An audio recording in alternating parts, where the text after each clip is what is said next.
नहीं छोड़ा मोर जोड़ीदार रे, हाँ तोला नहीं छोड़ा मोर जोड़ीदार रे, तोला नहीं छोड़ा मोर जोड़ीदार रे।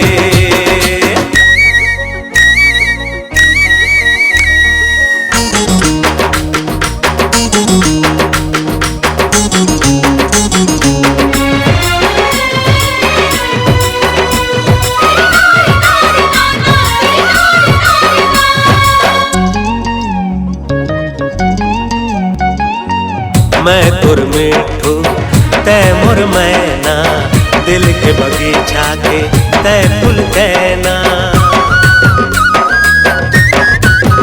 हाँ मैं तुर मिठू तै मुर मैना, दिल के बगीचा के तै फूल कहना। मन होत सुनत रहो तोर बैना, दिल मोर चीर दे ये दोनों नैना, दोनों नैना ममोला बसा ले रे। भागे हो रे, भागे हो रे सारी सुख संसार के। अब छोड़ पीछन जोड़ीदार रे, मोला अब छोड़ पीछन जोड़ीदार रे। तोला नहीं छोड़ा अब जोड़ीदार रे, तोला नहीं छोड़ा मोर जोड़ीदार रे।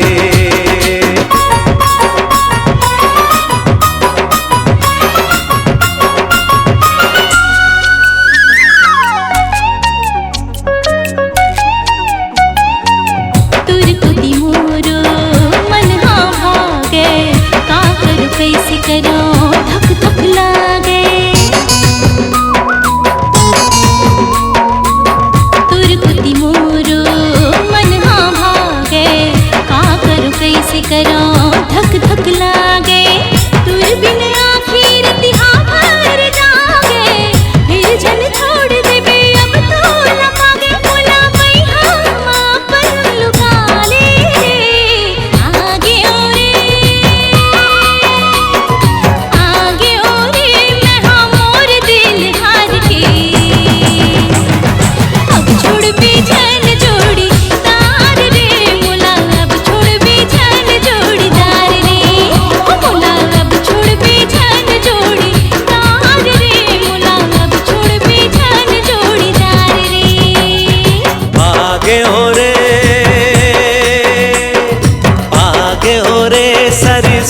संसार के।